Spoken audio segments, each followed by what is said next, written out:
I've been impressed with CIT. You've got a wide range of technology opportunities that your students are learning, a lot of industry tools and get some hands-on. We learn how to create structures that not only could come up with project ideas, but could come up with something that could be delivered in the community. I think we could have something very special. But we've got a team that actually works with one child, one family, that has a very severe disability where he has no use of his arm. And the team has partnered with that family. Like one of the devices that they did allowed him to feed himself for the first time by himself. A set of systems where he could actually dress himself. And as he's grown, he's learned how to work the internet and uses his feet to navigate the computer. So those are some of the highlights. Outside the United States, our biggest push right now is India. And what we're looking at is institutions like yours that have the ability to maybe put these types of experiences into the curriculum in some way and create models for other institutions. If we can get these kinds of programs and get students connected, that they could do even more amazing things. Good afternoon, everybody. This is Vishal Rajesh Kumar of EEE Department. Today we have Dr. William Oaks over here. Hello, sir. It's an honor to speak with you. It is so nice to see you, right? What challenges did you face while starting EPICS? How did you overcome it, sir?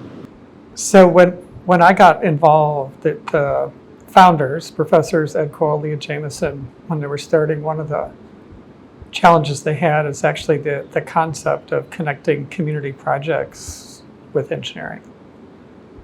And what I've seen is that has gotten easier, but there's still misconceptions. Within engineering education, there's a lot of bias, and I actually had this too when I came from industry, that real engineering looks more like industry projects. And the benefit of a community projects is the students are actually delivering something that can get used. It also has the advantage of being able to meet needs that aren't being met now, and it exposes the students to needs within our society with that. We continue to have challenges just trying to figure out how we change curriculum, and the word curriculum means different things. So did you imagine that like the EPICS will go on a global scale like this, like globally and all around, like in Africa and India and Asia, like that? So yeah, the founders did have that vision, that when we saw how well it worked, they did have a vision. Professor Ed Coyle was one of the leaders, and actually he contacted the first program that's outside the United States, that was in New Zealand. IEEE was actually one of the things that connected us with India, along with former dean in the United States, Dr. Krishna Vidula, who now lives in Hyderabad. He was the one that originally brought me here, and then we had people in IEEE, and we've had others connecting to India, and that's been a 17-year journey. 17 years journey. It's a long time, I guess. So how do you think like students can correlate the engineering design to the social impact? How could they make some kind of, how they can gain knowledge by relating those things? The answer for students is to get engaged. Our challenge as institutions is how we set up structures to help guide students.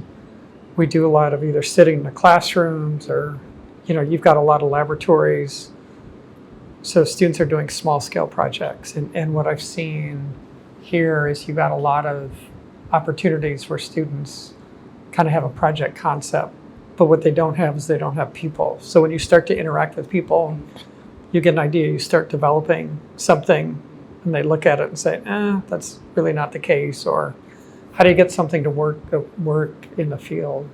So I think the answer is a lot of these things that we learn by doing and actually making mistakes, correcting the mistakes, and moving forward.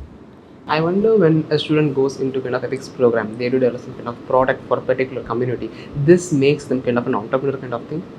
It's very common for students or practicing engineers to have a solution and look for a problem, instead of identifying a problem and developing a solution. So a lot of times I'll see that students want to do some AI, IoT something, and they'll look for a community need and try to develop something. And as you said, dream of a startup and something like that. But what I haven't learned is how do I take a product and all the way and get it to work with somebody.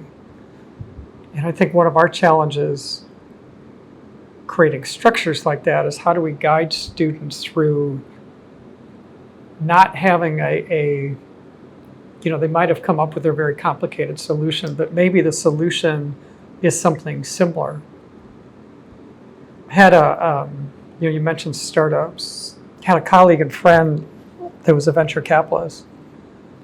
And what he described, he said about 95% of the proposals they get are some people that have developed an idea and want money to convince other people that it's a good idea. He said about 5% are people identified a need and then developed a solution for that need. And I think a lot of students come with, we want to do something very technical and think of a first startup. And where we focus is really the opportunities for the students to develop something that will get used. And that's one of those fundamental skills. You can use that skill then to develop your commercial ideas and your other things. But until you've learned how to work with people to develop a solution, it's very hard to jump to the startup or something like that. Upon on these kind of from 1995, you have been going through a lot of projects done by a lot of community from organizations like this. So what's kind of a favorite project, all among them, which you take as a pick of one? What's my favorite project? Yeah. Among all the students. That's a hard one. It's kind of asking which of my children I love the most. So I'll give you some ones that have been special. I think one of the early ones, actually was Dr. Ed Coyle ran, it was very early when we were developing connectivity. But he had a group of students that worked with the NGOs, that work with people that were poor, that may not have housing, and was able to allow the agencies, the organizations that worked with them to connect. So our community was one of 20 in the entire United States that had this technical capability, and we're only one that was driven by students. We had another one that was developed. It was an artificial wetland. So in the United States, we've destroyed 95% of the wetlands to make them farming areas. And that's created many issues with water and things. And so there was a facility that was designed as a test facility and a demonstration facility. And what happened with that area is there was a spill on a farm that polluted a waterway. And they dammed the waterway and they diverted the water into this wetland. And it actually purified the water. So it worked under an emergency setting. So that was neat because it actually prevented an environmental issue or disaster. On our campus, we have a model of our solar system that's very large, and it was an innovative way that the students designed the thing. It's one of the few projects that are visible on Google Earth. Okay. And it was named for one of our astronauts. We worked with an NGO on sustainable housing for poor people. It's an NGO that builds low-income housing in our community and uses volunteers to do that. And our students worked to make a sustainable building, and we got money from Ford Motor Company to actually do this. And an interesting thing is the students started with wind turbines and solar panels, and that really wasn't appropriate for that type of house. And as we're building the things, two things happen. One, it was kind of like the house, and then they met the person who was going to get the house. And our students are aged generally 18 to 22. And the person who was going to get the house was 21. So she was the same age, and she had one child. And they changed how they referred to the house as not the house, but it was her by her name. And we worked with the NGO, and I think to some degree the students were disappointed that it wasn't as innovative as they hoped. But what they did is it was more sustainable and had new features. And they changed what that NGO did through our entire community.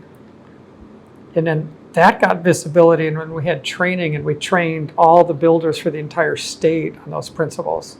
So while it wasn't a dramatic change, it was a change that spread off the entire state. And the final one I'd put on the list There's sometimes when we look at the impact of our projects, we look at like large impact, but we've got a team that actually works with one child, one family, that has a very severe disability where he has no use of his arms.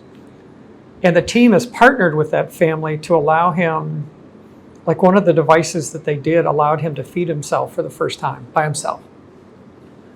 They developed a device, a set of systems where he could actually dress himself. His mother would lay the clothes out and he could dress himself.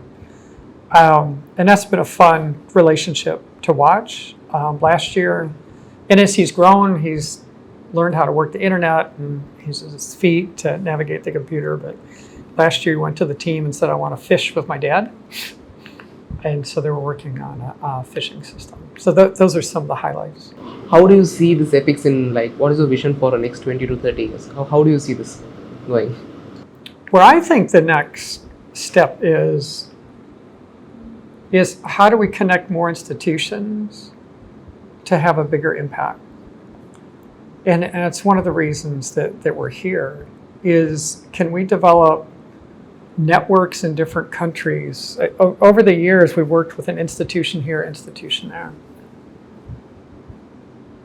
But what we'd like to do is develop, could we create critical mass where there's a group of institutions that are doing this and seeing the benefit.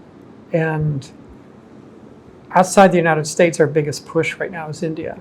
And what we're looking at is institutions like yours that are well regarded, that have the ability to maybe put these types of experiences into the curriculum in some way and create models for other institutions. That I think that there's an opportunity that if we can get these kinds of programs and get students connected, that they could do even more amazing things. And I think we've tried to figure out how to get them prescribing how they could interact. But if we get institutions, provide opportunities for them to connect themselves and get out of their way, I think there could be some really exciting things. So I've been impressed with CIT. As I said, I've worked with colleagues here in India to identify very high quality institutions that have a interest or the capability of doing these kinds of things, that want to do something different. I've been very impressed with the level of technology. In addition to very sound, I'm going to say fundamental academics, traditional learning, you've got a wide range of technology opportunities that your students are learning, a lot of industry tools and get some hands-on things. So I'm excited about the opportunities. We started some projects this year, which is a good start. And I think as we learn how to create structures that not only could come up with project ideas, but could come up with something that could be delivered in the community, I think we could have something very special. So if a student gets involved in this epics program, so after getting involved, when he once comes out of it, how should we expect him to be in prospect of engineering? Well, so one of the things I do as an academic is I do educational research. And if we can create situations where students are on projects that actually get delivered, the research says that they're going to have an easier time finding a job, and when they get that job, they're going to advance faster because they've learned how to merge the technology and the people. I also hope that the students who are in here, not only they're going to be better professionals, they're going to be better people and citizens, because in the process of these projects, they've learned a little bit more about needs within our larger society. Okay, so it was so nice to talk with you. My pleasure. It's another time, I guess. But all sense, yes. Thank you. Okay, thank you.